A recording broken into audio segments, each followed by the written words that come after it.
It's not just you running the show.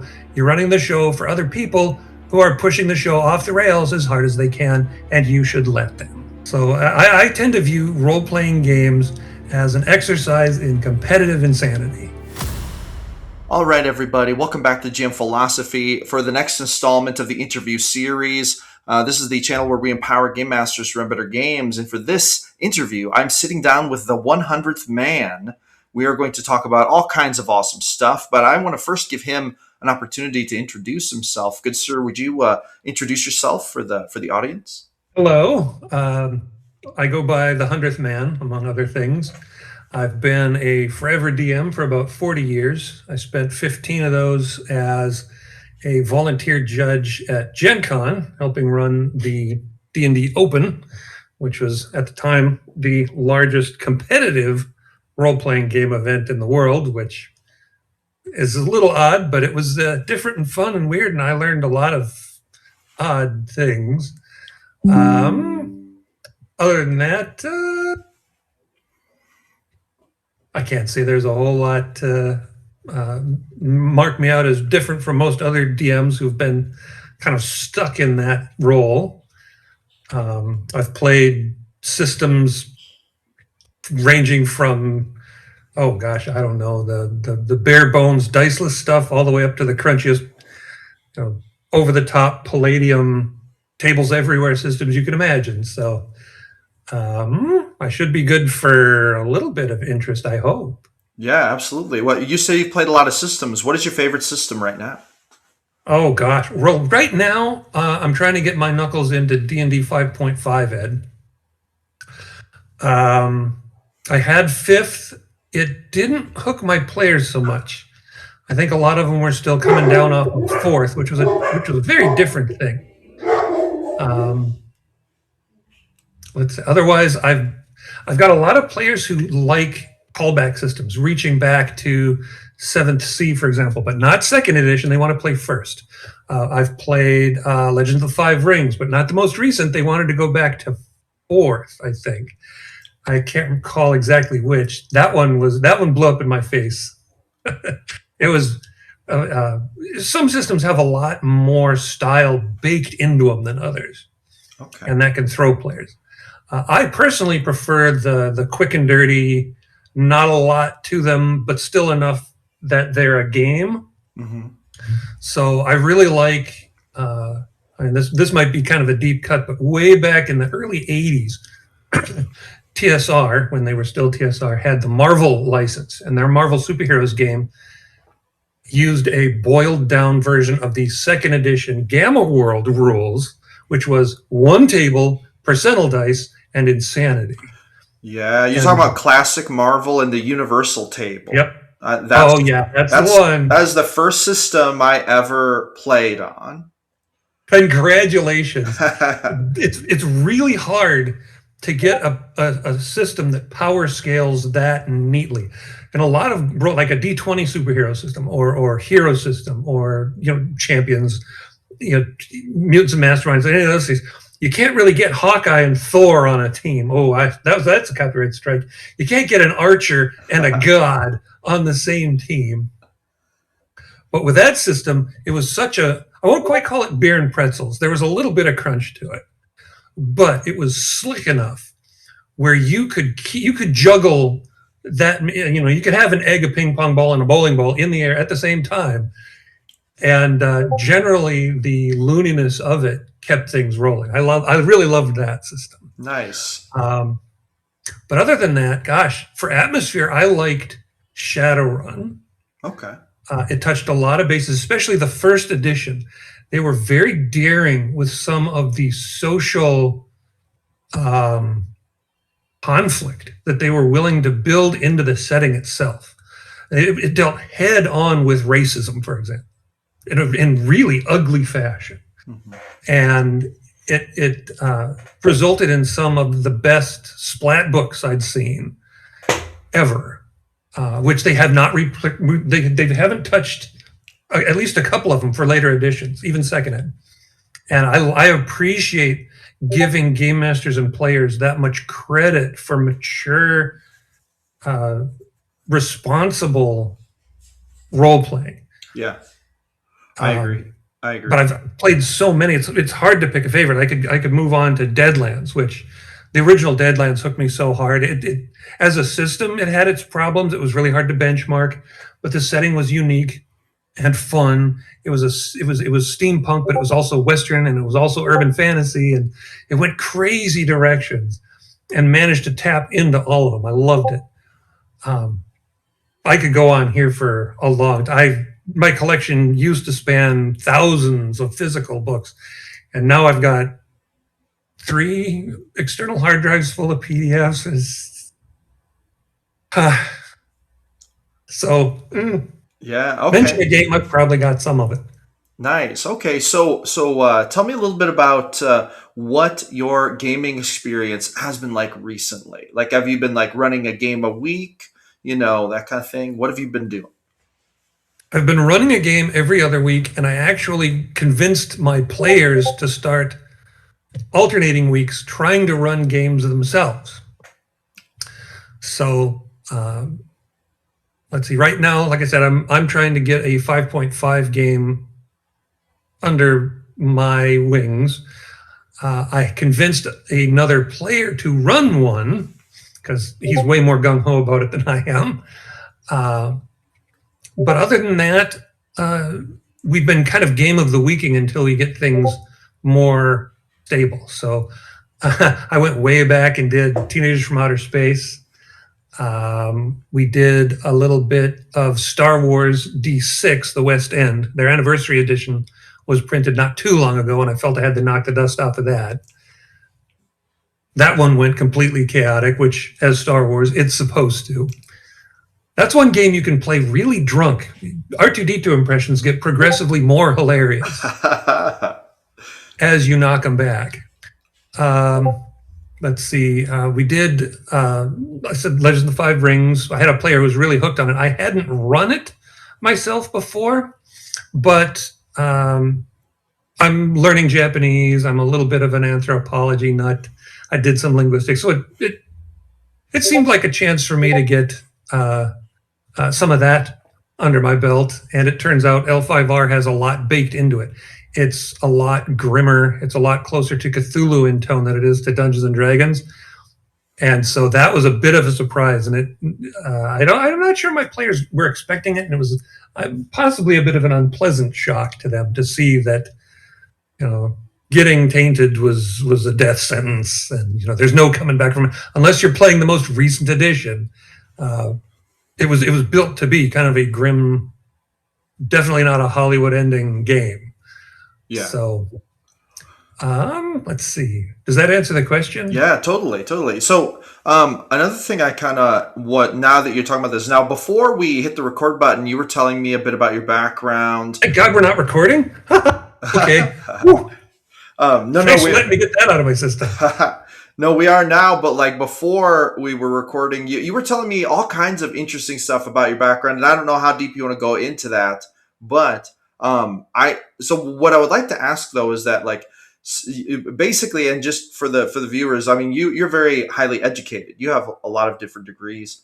I'm overeducated, yeah. Yeah. So how has this affected your game mastering journey? I think that in some ways it's been really helpful because I can find inspiration in a lot of different nuances, for example.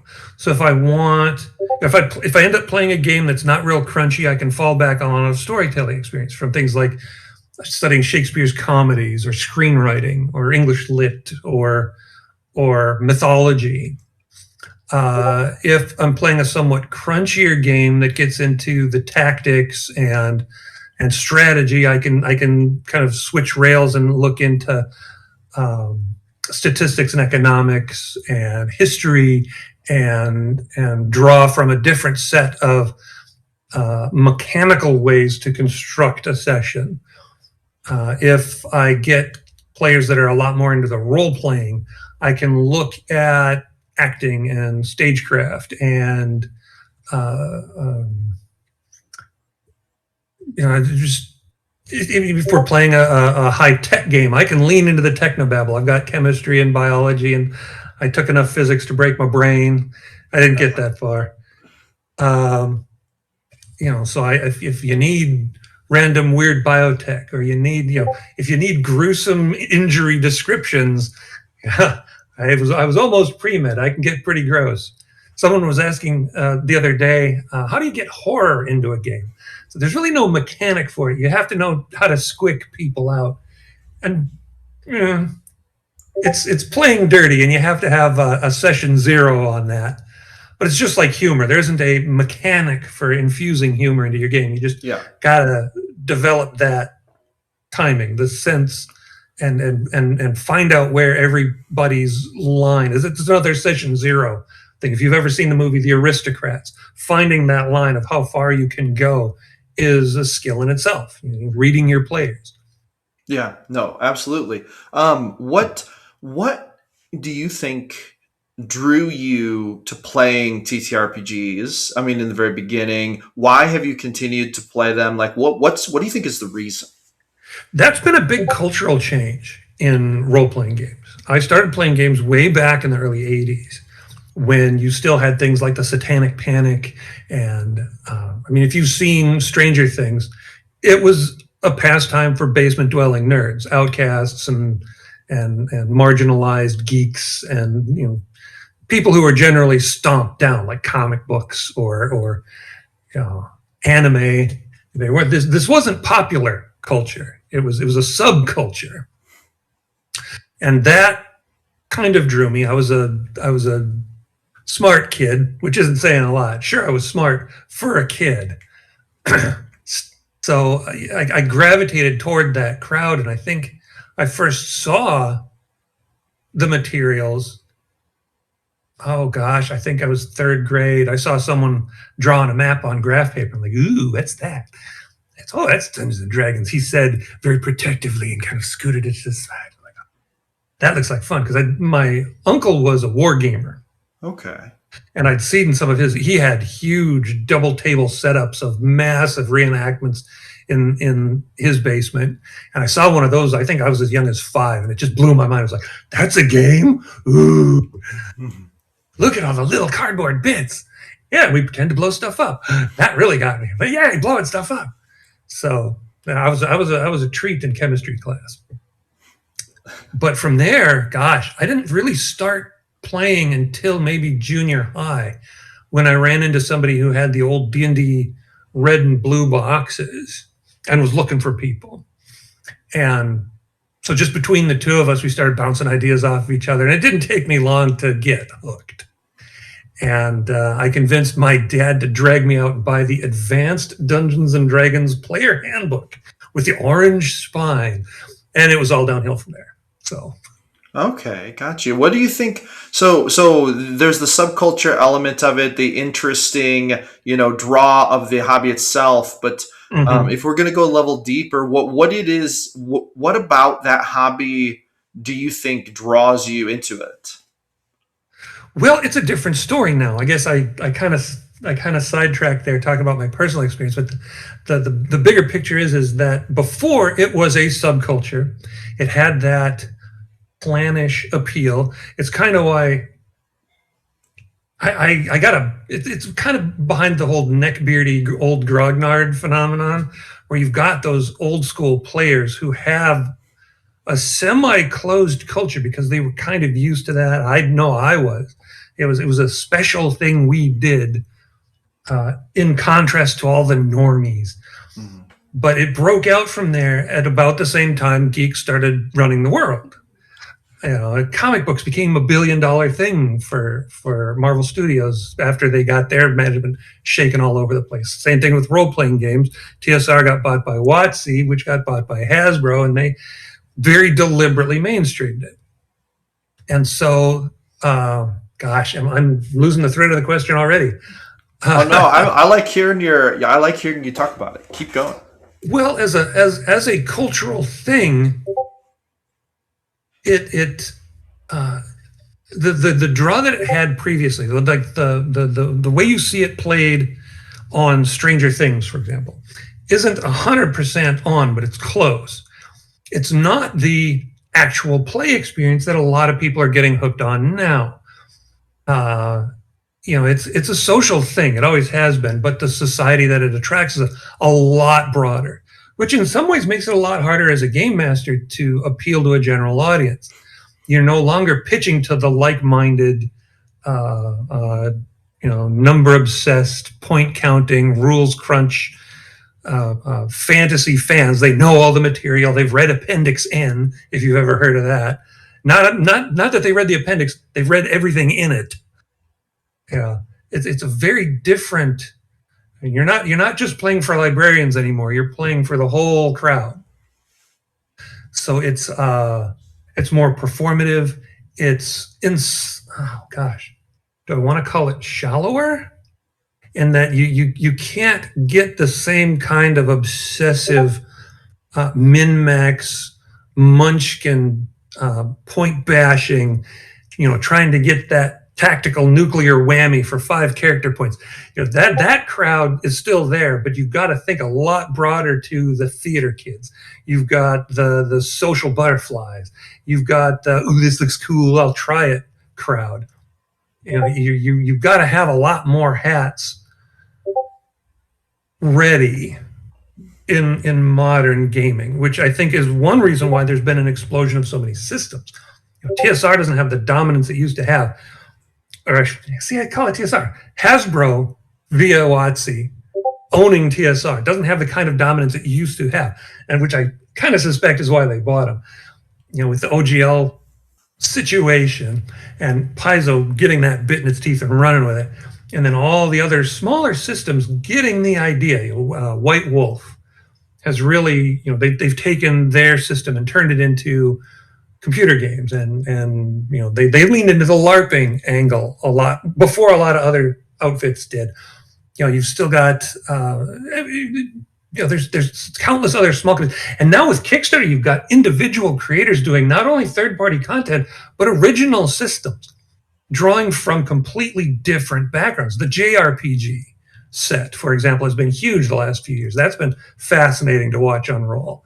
And so again, I'm getting way off onto the sidetracks. It's interesting to watch it blow up, and I've had to ask myself, what is a role-playing game anymore? I mean, back in, oh gosh, when was Amber Diceless? You remember that? No, I'm not familiar with it. Bronislaw Lasny wrote the Amber novels, which was a fantasy system that was so out there, it was almost sci-fi, with alternate dimensions and et cetera, et cetera. They built a role-playing game about it, but they built it completely dicelessly, no randomizing. And I had to ask myself, is that even a game anymore? Now you're just role-playing. And it was a little bit of a one-off. Not a lot of places took up the challenge of creating their own. It was very niche. But it was popular enough amongst that theater kid crowd who was also role-players that it stuck around for a while. It made a name for itself, and a lot of the old schoolers like me know it, or at least know of it. You're seeing more of that now. Systems getting lighter and lighter and lighter, powered by the apocalypse and all the huge spin-offs are there. Fate and Fudge, and it's not even numbers. It's just kind of an up and down. You're getting closer to that line without crossing. So what is the game aspect of a role-playing game? That's the kind of stuff I'm thinking about. I'm getting really esoteric with it. But as a dungeon master or a game master, that's kind of where my eclectic and really messy background has led me. I don't ask the mechanical questions. I've come back around to them.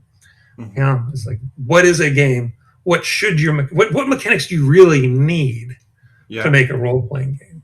Hello friends, Jim Philosopher here. Thank you so much for tuning in for this interview. I hope you're enjoying it. With that being said, I just want to let you know that I do have a book. If you are a game master who loves to create emotional resonance in your games, then this is absolutely the book for you. It's called The Advanced Art of TTRPG Game Mastery. This is my book I wrote in 2025 outlining how I create emotional resonance and emotional buy-in in my games. If you want to run the kinds of TTRPGs, D&D or whatever, that gets players actually emotionally invested, gets them wanting to come back again again and again, gets them like, basically begging you to run another session. Like, please, let's play again soon. I can't wait for the next one. Then this is the book for you. I've been running games for over 24 years, and I've been a pro D&D game master and TTRPG content creator for several months now in 2026. And though I'm newer to the adventure of running pro games, it's going very well. And these are these secrets that help me to create games that players love. So with that being said, make sure you grab this. Link is in the description for about the price of a cup of coffee. You can learn all of my deepest, darkest secrets, tips, insights on how to make that happen. Thank you so much. Now let's get back to the interview.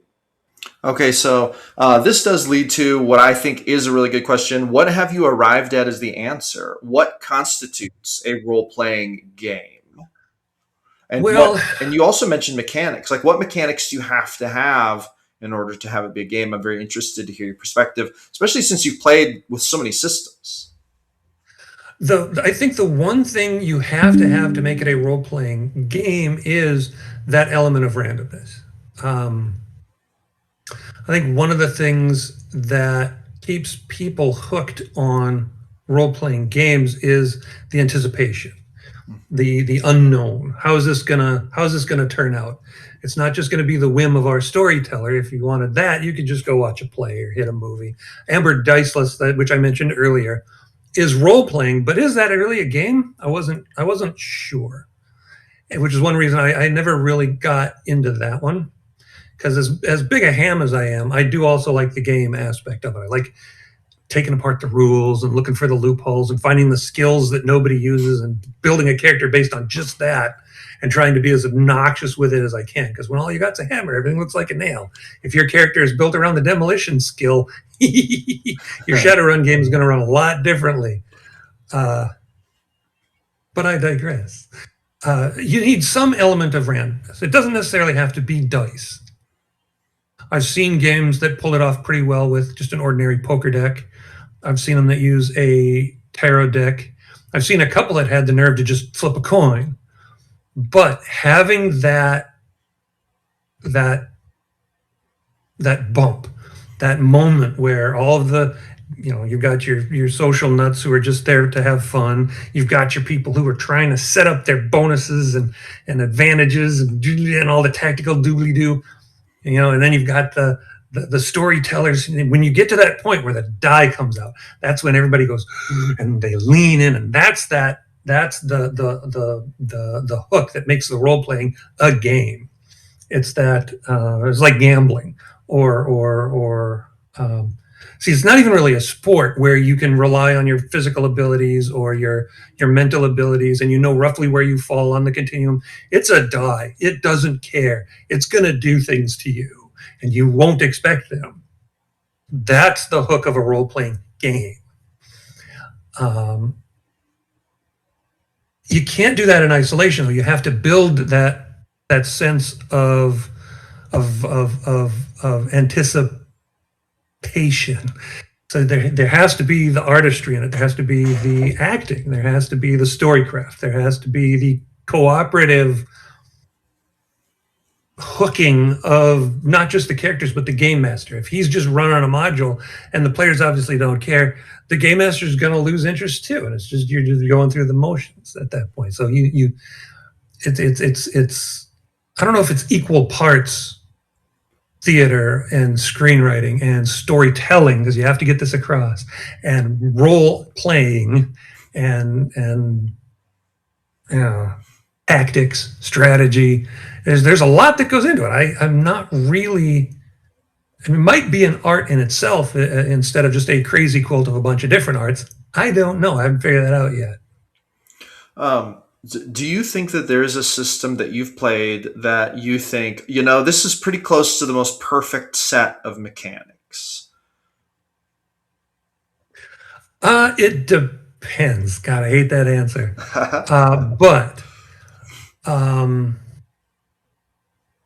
Well, the first thing, there are chunks of systems. For example, White Wolf has a couple that are outstanding, in my opinion, and they both deal with combat. One of them goes back a ways. I want to say early 90s. The combat system that they boiled up in their World of Darkness game settings They spun it off as an independent splat book just called Combat. And I got to tell you, that was so much fun and so smooth. You could do anything. In fact, I think to challenge themselves, they decided they were going to do the Street Fighter role-playing game, a role-playing game based just on combat. And that was a riot. It played like the video game. You want a combo? You got a combo. You want a special move? You got a special move. You got a meter in there? Go for it. There is still a cult following for that game in Brazil, of all places, I think because of Blanca. But the combat splat book, I think, won multiple awards, and I think might still be considered one of the best support books of any game ever. Okay. And then White Wolf capped that off with, I'm not sure if you're familiar with Exalted. I've heard of it. I've never played it. It's a fantasy setting. It's got a lot more Eastern flavor to it, not exclusively. They added it to it. I think they might have deliberately dodged the Appendix N phenomenon by deliberately stepping away from some of those. But they use a combat clock. It does away with initiative. It does away with weapon speed. It covers so many bases in a single mechanic. And you can use literally any skill in combat. You can use, if your character is a thespian, I'm only good with blunt objects and insults. You can use that in combat. You can affect the order of attacks. You can do things to cause disadvantages. It's a single mechanic. It's got a visual representation on the table that everybody can share simultaneously.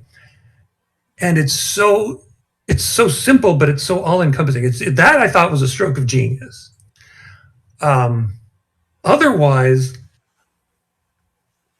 I think there's a trend that I like to see in systems overall that are giving a lot more power to players to drive the story overtly, instead of, gosh, how do I put this? I'm an outside in world builder. I like to have my players build their characters first. They have a general idea of the setting. We know what game we're playing, for example. They'll build their characters, and then I construct the world to support that as they go, because you never know where they're going to go. I don't want a sandbox, because that's too much work. And I'm not going to railroad, because player agency is one of those things that builds that sense of anticipation. But you got to meet in the middle somewhere. So I build the outsides of the setting. Here's the kind of world we're in. Here's the sorts of things that are generally seen as possible. What do you want to build inside of that? And then I reach in to support that. Sometimes that's a real nightmare. I mentioned the old TSR Marvel Superheroes game, right? So I'll say, okay, we're going to build a team. They never build the X-Men. They're not all going to play mutants. They're not all going to play high-tech wonders. They want to build the Avengers. They want all the crazy crap. I got a guy who wants to be a magic. He wants to be a mage. He wants to reach out and use all that Doctor Strange baloney, but he wants to do it in he wants to be a kitchen witch. He's not going to be a mage of order. He's not going to be a mage of chaos. He's going to be a dude who brews potions in his bathtub because he can. He's working out of the kitchen, working all of his spells into homemade candies and various other things that he can tempt his fellow players with because he's that way. He discovered, the occult skill doesn't have rails on it. I can abuse that. He'll do that. But then we've got the other guys like, I don't really know comic books or anything. I just want to play Spider-Man. I'm like, nah, man. Not only is that trademark, that's lazy. You can do better than that. Pick another bug. And he'll say, okay, well, how about a dragonfly? And he turns out to be the character that grabs a story and runs away with it. Not creative mind. But now I've got to build, he wants to do it as a battle suit. I got to build all the high-tech crap in there. Then I get the third players. I want to be an alien. Crap. Now I've got to build all the alien cultures. But having had general parameters, that's how I run the game. And I always liked that agency, but it was hard to let the players just run with it. As a GM, you had to work the world under it. You had to incorporate the various rules and source materials and whatnot. You had to bring that in yourself. I think with games, I mentioned Powered by the Apocalypse, the more storytelling-based games, players are allowed to do that. They're allowed to bring that in as part of the mechanics. I need to have this here to support what I'm about to do. The onus is on them to drag it in. You don't have to suddenly come up with a whole new guild, a half a dozen NPCs, all their backstories, their relationships with the players, and make more of your hair fall out in order to get it done. I like to see that trend in games generally. Can I pick one that I like? I don't think I've played enough of them. I've dabbled with Fudge. I've played some Fate Abridged. I'm trying to get into Powered by the Apocalypse and some of the games that spun off of that. I believe Magpie Games I think they do Avatar: Last Airbender. They do Urban Shadows. I've been trying to get those spun up, and I'm curious to see how those will turn out. I've just got to find the players for it. So I'm lucky now in that I've got a group of, I've got a couple of grognards, I've got a couple of rookies, I've got a couple of kind of mid-tier. They do it, they work in game stores, or they want to be an author. They've got.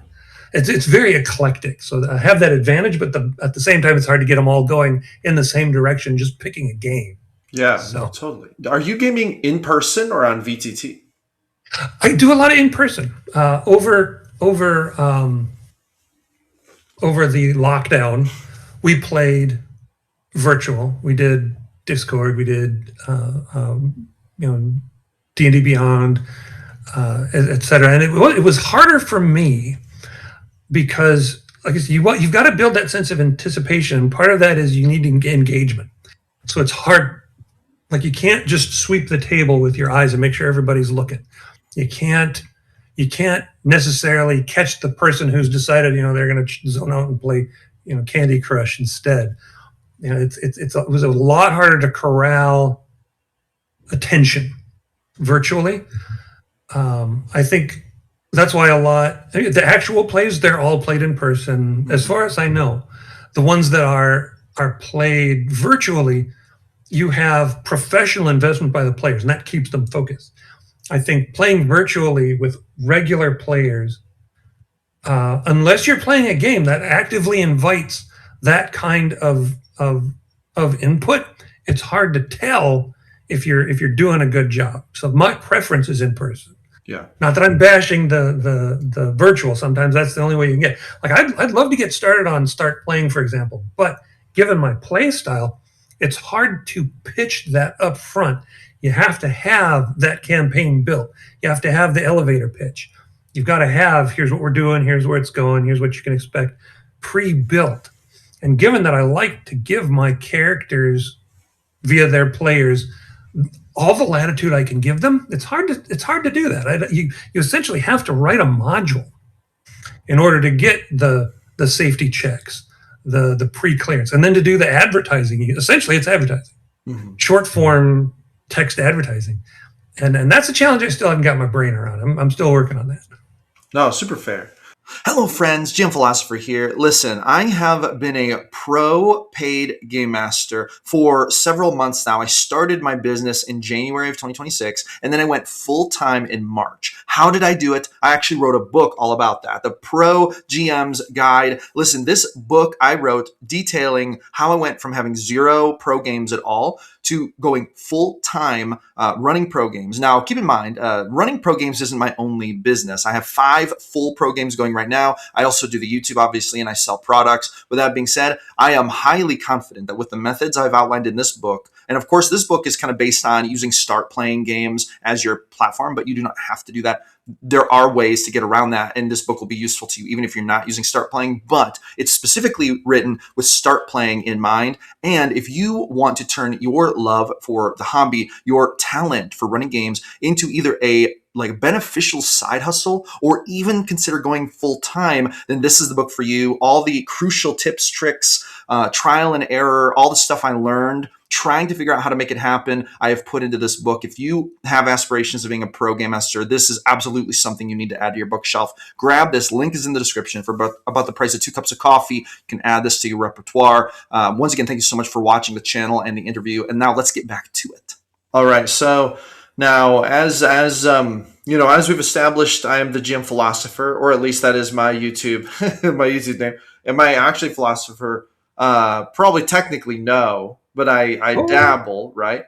Um, you'd be surprised. You're probably a philosopher. You might not be a very good one, okay, but you're maybe also so. an actor because I know you've lied to the cops and or your parents at least once. I'm definitely You an just might not actor. be a very good one. Okay, so with that being said, going deeper into things, I do like to go deep into things. I like to think through things. Like, for example, on my channel, I've done a lot of diving into morality, questions of good and evil. Those are some of my favorite conversations to talk about. And a background in religion, growing up fundamentalist religious, certainly had an influence on me in that sense of it. But what I would like to ask you is, what is an area of gaming that you like to kind of dive deep into and think through, maybe philosophically, or just to, as we were talking about earlier, deconstruct?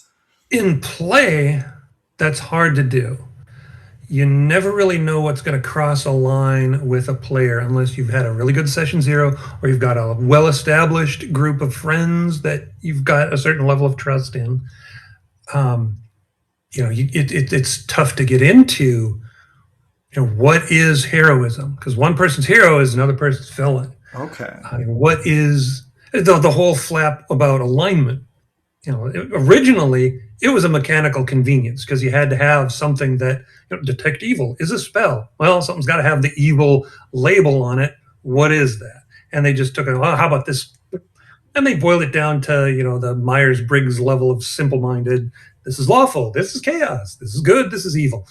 And just kind of branded stuff. The whole thing, like, well, do orcs have enough free will to not be evil? And how offended people get about it. I mean, they're symbolic. They're allegorical originally. I mean, they weren't a species in their own right. They were built, but over time, the various different iterations of them, turned into something else. And so, I mean, there's that aspect of it. What can you bring to a game? But if you're asking me as a game master, is there a philosophy of role playing games themselves? What can they do? Are they an art? And can you do the same kind of things with a role playing game that you could do with stagecraft or poetry or music? I suspect you could, but it's collaborative. So you're not sitting at a typewriter by yourself. You are not sitting in your conservatory on a stormy night with a quill pen and a roll of wrinkled parchment trying to impress your significant other or the one who doesn't know they're your significant other yet. You've got these other brains and their insanity to deal with. So it's improv comedy. It's writer's room TV script writing. It's also competitive. You got a lot of different kinds of players. They're each after a different kind of rush. You've got those tacticians who want to win. You've got the theater kids who want the spotlight. You've got the social butterflies who just want everybody to have fun. And then you've got the Steves who are just there to poke the other players and give them trouble. It's gosh, it's almost like a mini society. You've got all these different little factions as represented by the individual players. And as the dungeon master, you have to mayor them all to going in the same direction. And sometimes that doesn't work, and sometimes it goes crazy. The motto for my online group for players generally is I cannot remember where I got it. I suspect I got it from, do you know who Mike Stackpole is? No, I don't think I Author. do. He wrote the Rogue Squadron novels for Star Wars, among other things. He Oh, was the first writer for the BattleTech novels. He did a lot of sci-fi, but he's done other stuff. He said, none of us is as crazy as all of us. And I've taken that as my motto to remember it's not just you running the show. You're running the show for other people who are pushing the show off the rails as hard as they can, and you should let them. So I tend to view role-playing games as an exercise in competitive insanity. okay. Okay. Can you give me an example of? So earlier you said something, and I wanted to ask you about it. I think this is a really interesting thing. You kind of said, you could go deep in role playing games, but you have to really know your players. Yeah, that means a good session zero, right? Can you give me an example Generally. where your mind goes like, oh, we could get into trouble if we go that way? Like, can you give me like an example? I think, I don't know if I did this on camera, but I mentioned the movie The Aristocrats, Mhm. which is about comedians and a specific joke that they tell each other. And the whole point of the exercise isn't to find out how funny you can be. It's to find out where your line is. How blue are you willing to work to get a laugh? What kinds of shocking, offensive, just how bad can you let it get before you personally get uncomfortable? That opened my eyes.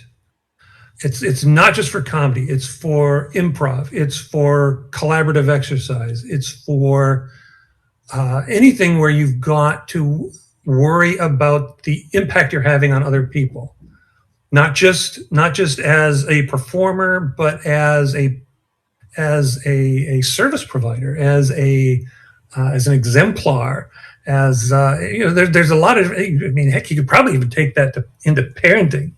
How far would you go with punishment? How far do you want to let your kid off the leash as a learning experiment versus helicoptering? It's. Did I just blow my own mind? I think I did. I think I've had enough coffee. But in keeping with your question, what can you do? See, I spent a long time as a convention judge, which meant I was constantly on a rolling basis facing a new group. You didn't have the benefit of knowing them in advance at all. You did have the advantage of having your material provided to you, but you did still have to check for, okay, this module shows an instance of children in danger, or this module shows an instance of animals being hurt, or you never know what's going to push a button. And that's one reason why I think this putting more agency for actually generating the story itself in the player's hands is a great idea, because they'll do it intuitively. As a DM, a good session zero, there's some places that use checklists. They ask the obvious, I won't say easy questions. They're all still hard questions because they want you to think about it. Mm-hmm. How much latitude do you have? I know 7th C did the 20 questions. If you're familiar with that system, during character generation, as a tool for the GM, it straight up asks you 20 questions. How would this character deal with X? And not only does it provide the game master with hooks that they can then lay on their NPCs or their encounters, it also makes the player aware of where their boundaries might be generally, not just for that character. Do I want a character with a background in what kind of traumas? Making it overt like that is one way to do it, but that's basic. I think it's more important in a session zero just to have that session zero, to show the players, not just between you and the players, but between the players themselves, that there is that level of trust. If there is a topic here that we start getting into that you discover is awkward for you, have the sense to bring it up.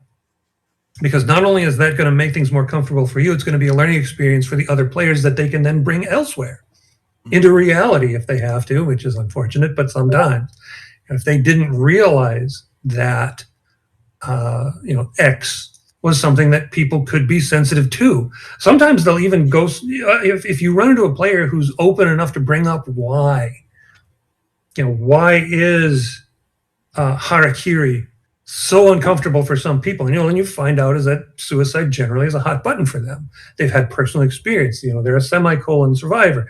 It makes you aware of the struggles other people are going through. A lot of people play role-playing games as escape. What are they escaping from? A session zero can really open your eyes to that. And I think that's one of the great things about role-playing games generally is, I mean, it might be a little bit schmaltzy to say it, but it makes you a better person. You know? Yeah, no, absolutely. Actually, that's a fantastic. I also believe this. Role playing games can teach us about ourselves. They can teach us about. They can teach us things about ourselves we did not even realize, and they can provoke very deep questions. I think personally, and to be really honest, I even sometimes go in the direction where I think people can work through things. I don't know if I'd call it like therapeutic is a strong word for it, but Oh no. you know, Role playing as a thing was originally a psychoanalytic and psychotherapeutic device. Putting yourself in someone else's shoes was the thing. yeah, And it just kind of it's funny how role playing games came about. That just kind of came in as the role playing part came in as a not really an afterthought. It just kind of got dragged into it as the games evolved. Because originally, chainmail and all that, the original Dungeons and Dragons was just small unit tactics game. yeah, Except instead of an army or a battalion, or you had a guy, and you had to deal with it. You played squad leader, and someone's like, "What would that do to a guy's brain?" I saw Full Metal Jacket. Jeez, and it became role playing. mhm. But oh gosh, see, now this is what happens when you get overeducated. You start losing your sources. I don't remember which philosopher it was, but he'd said, "You tend to become what you pretend to be." And role-playing games, generally speaking, put you in a heroic, active, energetic, positive role. It makes you a hero. And if you really get into it, I think there's a reason that the role-playing game got started as a subculture amongst the marginalized intelligentsia, otherwise known as the nerds, because it gave them that escapist outlet for, what, there's so much going wrong being presented by people I can't confront or address, what I wish I could do. And you find out that over the course of making all those charisma checks, you can do that. You can do that in reality. You can put that mask on. There'll probably be consequences, but you can do it. And sooner or later, you get the nerve to try. You overcome stage fright. You grow a spine. You learn how to talk in public. You learn, use your hands. Like I'm sitting really close to the camera right now because it's mano-a-mano. If I had to present, I'd back up because this right here is more authoritative. If I'm presenting you with information that I want you to internalize, you got to see my hands. I got to make my points. I have to make sure you get each one. And when I'm counting to 3, because that's what 3 does to your brain, I want to make sure you can count that too. But I digress. How was that for an answer? I love it. All right, we're coming up on a good time to wrap it up. Here's the final question. I usually ask people, if you were going to give the game masters out there the most important piece of advice you think that you've learned about running games, what would it be? Feedback. Get feedback. Don't be afraid to ask your players what your weak points are. That's the one thing that really got me as a convention DM is you don't get that unless you deliberately stop your players and say, "Hey, how was that? What do you think? Fill out this card, check little dots. I get a free ice cream cone if I turn in 20 of these." If you don't do that, they're up and off to the next event. If you're playing with friends, they'll hold back because they're your friends. They don't like, you got to go after it. I was really weak on NPCs, for example. I got used to my players discarding them. They would use them for their and they would never come back to them. I thought that was because they weren't interested in NPCs. And it's because my NPCs were weak. They didn't personally relate to them. They didn't hook on them at all. They didn't see the point. I would just come up with another generic NPC when they needed an NPC to bounce a skill off of. I didn't learn that until real late in my gaming. And as big a ham as I am, you'd think I would have keyed to that. But, it's not just silly voices. You've got to do... I was worried about this earlier, too. Doggone it. I should have learned quicker, but... get that feedback on what your weaknesses are, and then address them. You don't necessarily have to take their ideas for fixing it. You do need to address it, though. If you do it in an unexpected, unanticipated way, that can really turn the lights on. So as a GM, get feedback. Don't be afraid to ask for it. You know, it might even be personal, but you know what? You've got the charisma score to deal with it. You just have to have the wisdom to do it. So nice. I love that. All right. Thank you so much, good sir. The 100th man on the next installment of the GM Philosophy interview series. Thank you so much for joining us and for sharing your wisdom and experiences with us. Now, do you have any links, any resources you would like the audience to check out? Anything that you have that you'd like them to check out? We're going to stick that in the description. Go ahead and let them know where to look for your stuff. well, my stuff, I do role-playing stuff. I make my own dice randomizers. I haven't kickstarted anything. I haven't put any of that online. That's another fun topic, you know, building little doodads to use at your table. But outside of role-playing, you can listen for me on YouTube at Creepy Acres. To everyone else out there, make sure you roll some D100s for me at your next game. Empowering Game Masters is the goal of the channel, and we will see you on the next one.